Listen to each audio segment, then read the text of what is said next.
अस्सलाम वालेकुम दोस्तों, आज की इस वीडियो में हम आपको स्टेबलाइज़र के फ़ायदे और नुस्खे बारे में बताएंगे।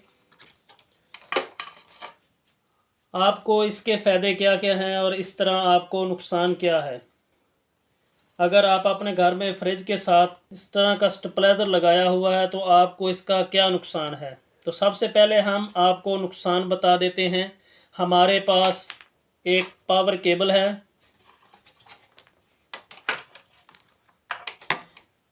चेक कर लेंगे।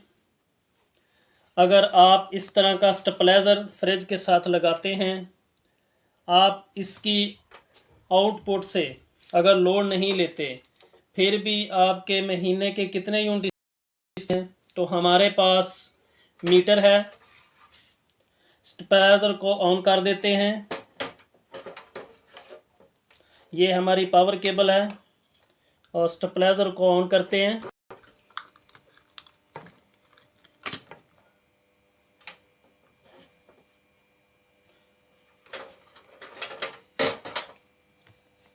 ये देखो 220 वोल्ट शो कर रहा है।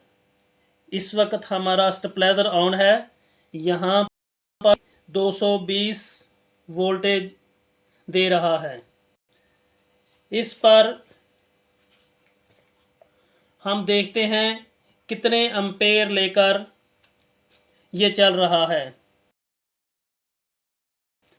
इसके ऊपर कोई लोड नहीं है, किसी किस्म का कोई लोड नहीं है। बगैर लोड के हमारा स्टेबलाइज़र कितनी बिजली कर रहा है।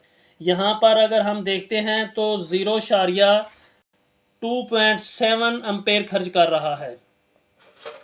ये हम मीटर से चेक करें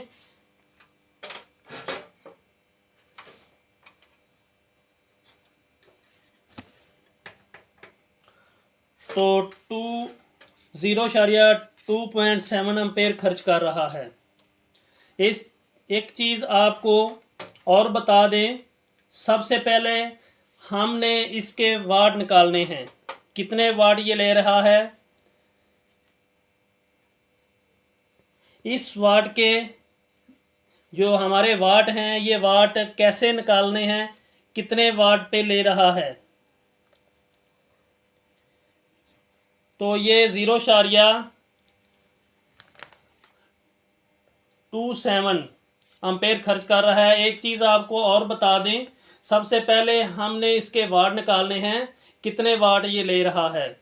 इसके वाट कैसे निकालेंगे। वाट निकालने के लिए ये फार्मूला ये है। हमारे घर के जो वोल्टेज होते हैं 0.27 एम्पेयर आए, हमने इनको 0.9 पे मल्टीप्लाई करना है, जो हमारा पावर फैक्टर है। अब हमने चेक कर लेना है कि एक महीने के कितने यूनिट इस्तेमाल करता है। 1000 वाट का लोड 1 घंटे में चलेगा तो 1 यूनिट इस्तेमाल होता है। ये तकरीबन स्टेबलाइज़र 38 यूनिट 1 महीने में इस्तेमाल करेगा। इसके अगर फ़ायदे की बात करें तो फ़ायदा इसका, आपकी जो वापटा की लाइन है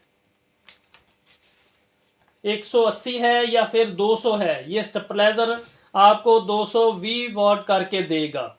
इसका यही फ़ायदा है कि अगर आपके 180 आ रहे हैं या 200 आ रहे हैं, ये स्टेबलाइज़र आपको 220 वोल्ट करके देगा।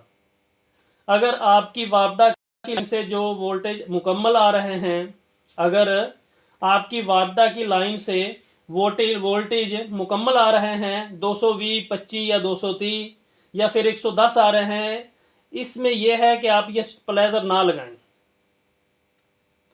क्योंकि आपके जो वोल्टेज है वो ठीक आ रहे हैं। तो हमें इसकी क्या ज़रूरत है, ये हमारे वोल्ट ज़ाया कर रहा है, इसलिए हम इसको नहीं लगाते।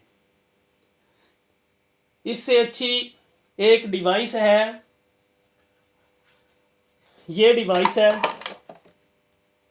ओवरलोड डिवाइस होती है, एक सादा डिवाइस होती है। अपने पूरे घर के लोड पे लगाएं। इसका आपके घर की जितनी भी चीज़ें हैं, अगर वापटा की सप्लाई ज़्यादा आ जाती है, 280 या 300 वोल्टेज हो जाते हैं, वो इस तरह बंद कर देगा। ये डिवाइस आपकी अगर वोल्टेज ज़्यादा आ जाते हैं तो ये ऑटोमेटिक बंद कर देगी, अगर वोल्टेज कम हो जाते हैं तो फिर भी बंद कर देगा। अगर आप इस तरह की डिवाइस लगाना चाहते हैं तो आपकी मर्ज़ी, हमारे पास ये डिवाइस मौजूद है। अगर हम इस बटन को, ये देखो हम ऑन करने लगे हैं, अगर ऑन कर दें तो 10 सेकंड बाद ये चल जाएगी। आपके सामने है, ये देखो 10 सेकंड बाद ये ऑन हो जाएगी। अगर इसका जो बटन है इसको ऑफ कर दें तो ये 3 मिनट बाद चलेगी। एलसीडी भी आप लगा सकते हैं। 10 मिनट जो 10 सेकंड है वो इसके सेलेक्ट कर दो तो 10 सेकंड बाद ऑन हो जाएगी। अगर बिजली आती है तो इसको आपकी जो भी सप्लाई है यानी कि एलसीडी वगैरह है उसको खराबी नहीं उसको होगी। अगर आपके यूनिट पूरे हैं तो आप इस डिवाइस को लगाएं। महीने में अजाफी यूनिट इस्तेमाल नहीं होंगे, ज़्यादा से ज़्यादा आधा यूनिट इस्तेमाल होगा। उम्मीद है आपको हमारी वीडियो अच्छी लगी होगी। तो आपसे गुजारिश है हमारे चैनल को सब्सक्राइब और वीडियो को लाइक कर दें। जज़ाकल्लाह।